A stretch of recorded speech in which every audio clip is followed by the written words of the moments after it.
مثل نوره كمشكاة فيها مصباح. بسم الله الرحمن الرحيم. اللهم صل على محمد النبي الأمي وعلى آله وسلم تسلیما. معجزات نبوی صلی اللہ علیہ وسلم کا انسائکلوپیڈیا. اس میں رسول اللہ صلی اللہ علیہ وسلم کی پیشن گوئیاں جو من عن واقع ہوئی ہیں، اس میں 2 باب ہیں. ایک تو قرآن کریم میں جو پیشن گوئیاں ہوئی ہیں اس کا ذکر، اور احادیث کے اندر جو پیشن گوئیاں ہوئے ہیں اس کا ذکر چل رہا ہے. قرآن کریم کی پیشن گوئیاں پڑھی جا رہی تھی، آج اس کا سلسلہ جاری ہے. اور اللہ تعالیٰ نے فرمایا لقد صدق اللہ رسولہ الرؤیا بالحق لتدخلن المسجد الحرام ان شاء اللہ آمنین محلقین رؤوسکم ومقصرین لا تخافون فعلم ما لم تعلموا فجعل من دون ذلك فتحا قریبا. یہ سورہ فتح کی 27ویں آیت ہے، جس کا ترجمہ ہے یقیناً اللہ تعالیٰ نے اپنے رسول کو خواب سچا دکھایا کہ انشاءاللہ تم یقیناً پورے امن و امان کے ساتھ مسجد حرام میں داخل ہوگے، سر منڈواتے ہوئے اور سر کے بال کترواتے ہوئے، چین کے ساتھ نڈر ہو کر. وہ ان امور کو جانتا ہے جنہیں تم نہیں جانتے، پس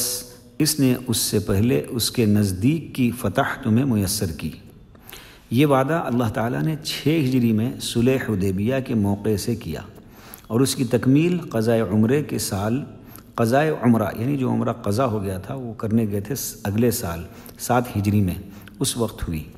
اور اس موقع پر عمر رضی اللہ عنہ نے رسول اللہ صلی اللہ علیہ وسلم سے سوال کیا تھا کہ یا رسول اللہ صلی اللہ علیہ وسلم، کیا آپ صلی اللہ علیہ وسلم نے ہمیں پیشن گوئی نہیں فرمائی تھی کہ ہم بیت اللہ شریف کو پہنچیں گے اور طواف کریں گے؟ آپ صلی اللہ علیہ وسلم نے فرمایا کہ ہاں، لیکن کیا میں نے تمہیں یہ خبر دی تھی کہ تم اسی سال بیت اللہ کے طواف کرو گے؟ حضرت عمر نے کہا کہ نہیں،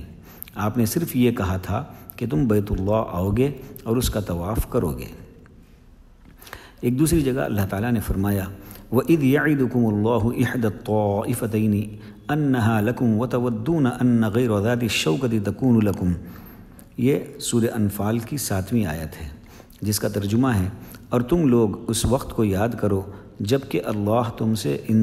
دو جماعتوں میں سے ایک کا وعدہ کرتا تھا کہ وہ تمہارے ہاتھ آ جائے گی، اور اس تمنا میں تھے کہ غیر مسلح جماعت تمہارے ہاتھ آ جائے. یہ وعدہ واقع بدر میں مکمل ہوا، یعنی جنگ بدر میں،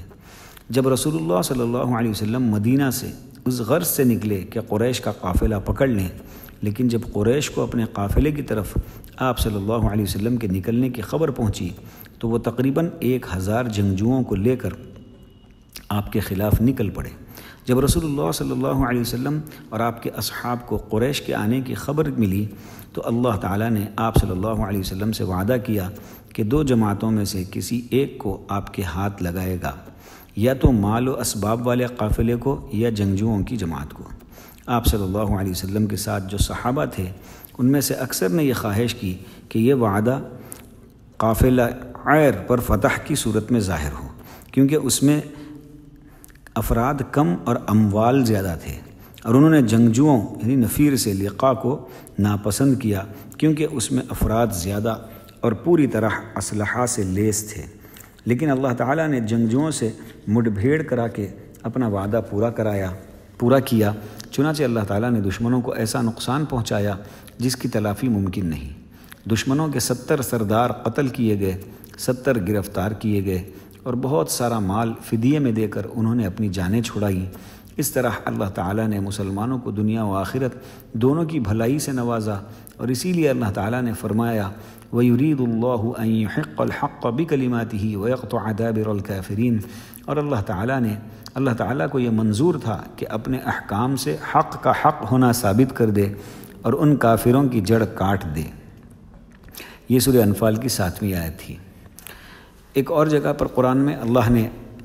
اسی سورہ میں فرمایا یا ایھا النبی قل لمن فی ایدیکم من الاسری ان یعلم اللہ فی قلوبکم خیرا یؤتکم خیرا مما اخذ منکم ویغفر لکم واللہ غفور الرحیم.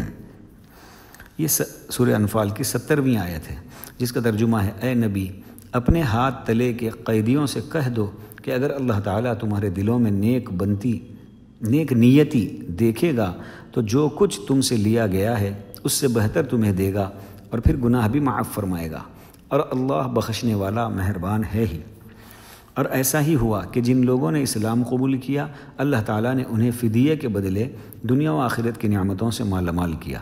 اس سلسلے میں امام بخاری رحمۃ اللہ علیہ نے روایت کیا ہے کہ حضرت عباس رضی اللہ عنہ رسول اللہ صلی اللہ علیہ وسلم کے پاس آئے اور عرض کیا، اے اللہ کے رسول، آپ مجھے مال دیجئے، کیونکہ میں نے خود اپنی جان کا فدیہ دیا اور عقیل کا بھی فدیہ دیا۔ آپ صلی اللہ علیہ وسلم نے فرمایا کہ ان سے فرمایا لے لیجئے۔ حضرت عباس رضی اللہ عنہ نے کپڑے میں اتنی مقدار میں مال لیا کہ اٹھانا مشکل ہو گیا، پھر اس میں سے نکالا، تب اسے اپنے کندھے پر اٹھا کر لے گئے۔ لہٰذا یہ واقعہ اس آیت کریمہ کی تصدیق کرتا ہے۔ ایک اور آیت کا تذکرہ ہے یہاں پر، اور اللہ تعالیٰ نے فرمایا وَإِنْ خِفْتُمْ عَيْلَةً فَسَوْفَ يُغْنِيكُمُ اللَّهُ مِنْ فَضْلِهِ إِنْ شَاءَ۔ یہ سورہ توبہ کی آیت ہے، آیت نمبر 28، جس کا ترجمہ ہے اگر تمہیں مفلسی کا خوف ہے تو اللہ تمہیں دولت مند کر دے گا اور اپنے فضل سے اگر چاہے۔ اور ایسا ہی ہوا کہ مشرکین حجاج کو روک دیے جانے سے جو آمدنی بند ہو گئی، اللہ تعالیٰ نے اس کا بدلہ اہل کتاب سے قتال کے ذریعے اور ان پر جزیہ نافذ کرنے کی صورت میں عطا کیا، اور ان میں سے جو کوئی حالت کفر میں قتل کیا گیا اس کے مال کو مسلمانوں کے لیے حلال کیا، جیسا کہ شام و روم کے کفار اور فارس و عراق کے مجوس کے ساتھ اور ان کے قرب و جوار کے ملکوں میں پیش آیا جہاں اسلام پھیلا اور ان کے شہروں اور صحراؤں میں اسلامی حکومت قائم ہوئی۔ اللہ تعالیٰ نے فرمایا وَهُوَ الَّذِي أَرْسَلَ رَسُولَهُ بِالْهُدَى وَدِينِ الْحَقِّ لِيُظْهِرَهُ عَلَى الدِّينِ كُلِّهِ وَلَوْ كَرِهَ الْمُشْرِكُونَ۔ یہ سورہ صف کی 9ویں آیت ہے، جس کا ترجمہ ہے وہی ہے جس نے اپنے رسول کو ہدایت اور سچا دین دے کر بھیجا تاکہ اسے اور تمام مذاہب پر غالب کر دے، اگرچہ مشرکین ناخوش ہوں۔ ایک اور جگہ پر اللہ تعالیٰ نے فرمایا سَيَحْلِفُونَ بِاللَّهِ لَكُمْ إِذَا انقَلَبْتُمْ إِلَيْهِمْ لِتُعْرِضُوا عَنْهُمْ فَأَعْرِضُوا عَنْهُمْ إِنَّهُمْ رِجْسٌ۔ آگے پوری آیت مکمل ہے، یہ سورہ توبہ کی 95ویں آیت ہے، جس کا ترجمہ ہے ہاں وہ اب تمہارے سامنے اللہ کی قسمیں کھا جائیں گے جب تم ان کے پاس جاؤ گے تاکہ تم ان کو ان کی حالت پر چھوڑ دو، وہ بالکل گندے ہیں اور ان کا ٹھکانہ دوزخ ہے، ان کے کاموں کے بدلے جنہیں وہ کیا کرتے ہیں۔ اور ایسا ہی ہوا جب رسول اللہ صلی اللہ علیہ وسلم غزوہ تبوک سے واپس ہوئے تو منافقین کی ایک جماعت آپ سے پیچھے رہ گئی اور اللہ کی قسم کھا کر کہنے لگے کہ وہ معذور رہنے کی وجہ سے پیچھے رہ گئے، حالانکہ وہ اپنے قول میں بالکل جھوٹے تھے۔ رسول اللہ صلی اللہ علیہ وسلم نے ان کے ظاہری قول کی بنیاد پر فیصلہ کیا اور لوگوں کے سامنے انہیں رسوا نہیں کیا۔ اللہ تعالیٰ نے آپ صلی اللہ علیہ وسلم کو منافقین کی جماعت میں سے 14 سرداروں کے نام بتا دیا، اور حذیفہ بن الیمان رضی اللہ عنہ ان سب کو جانتے تھے کیونکہ رسول اللہ صلی اللہ علیہ وسلم نے ان کو ان منافقین کا نام بتا دیا تھا۔ اس واقعے کی تفصیل وہ حدیث ہے جسے امام بیہقی رحمۃ اللہ علیہ نے حذیفہ بن الیمان رضی اللہ عنہ سے روایت کی ہے کہ میں رسول اللہ صلی اللہ علیہ وسلم کی اونٹنی کا لگام پکڑے ہوئے اس کی قیادت کر رہا تھا، اور عمار رضی اللہ عنہ اونٹنی کو کھینچتے تھے یا میں کھینچتا تو عمار قیادت کرتے۔ جب ہم عقبہ میں پہنچے تو وہاں 12 شہ سوار یعنی گھوڑ سوار نمودار ہوئے۔ میں نے رسول اللہ صلی اللہ علیہ وسلم کو آگاہ کر دیا۔ آپ صلی اللہ علیہ وسلم نے انہیں آواز لگائی تو وہ پیٹ پھیر کر بھاگ نکلے۔ رسول اللہ صلی اللہ علیہ وسلم نے ہم سے پوچھا کیا تم نے قوم کو پہچانا؟ ہم نے عرض کیا نہیں اللہ کے رسول، وہ تو اپنا چہرہ چھپائے ہوئے تھے، البتہ ہم نے رکاب کو پہچان لیا۔ آپ نے فرمایا قیامت کے دن تک یہ لوگ منافق رہیں گے، کیا تم جانتے ہو کیا چاہتے تھے؟ ہم نے عرض کیا کہ نہیں۔ آپ صلی اللہ علیہ وسلم نے فرمایا وہ لوگ عقبہ میں رسول اللہ صلی اللہ علیہ وسلم پر اچانک حملہ کر کے انہیں ختم کر دینا چاہتے تھے۔ ہم نے کہا اے اللہ کے رسول، کیا ہم ان کے قبیلوں کے پاس نہ جائیں تاکہ ہر قبیلہ اپنے اس آدمی کا سر آپ کے پاس بھیجے جو عقبہ میں آپ صلی اللہ علیہ وسلم کو مارنے کے لیے آئے تھے؟ آپ صلی اللہ علیہ وسلم نے فرمایا نہیں، مجھے یہ ناپسند ہے کہ عرب یہ کہنے لگیں کہ محمد کے قوم کے ذریعے جب اللہ تعالیٰ نے اسے غالب کر دیا تو وہ خود اپنے ہی لوگوں کو قتل کر رہا ہے۔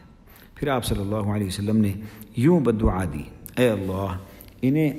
دبیلہ کے ذریعے مار دے۔ ہم نے پوچھا اے اللہ کے رسول صلی اللہ علیہ وسلم دبیلہ کیا چیز ہے؟ آپ صلی اللہ علیہ وسلم نے فرمایا وہ ایک انگارہ ہے جو ان کے دل میں پیدا ہوگا اور ہلاک کر دے گا۔ اور صحیح مسلم میں ہے کہ قیس بن عبادہ نے عمار رضی اللہ عنہ سے پوچھا، عمار بن یاسر جنگ میں حضرت علی کی طرف سے تھے، تم نے جو حضرت علی رضی اللہ عنہ کے مقدمے میں کیا یعنی ان کے ساتھ دیا اور معاویہ سے لڑے،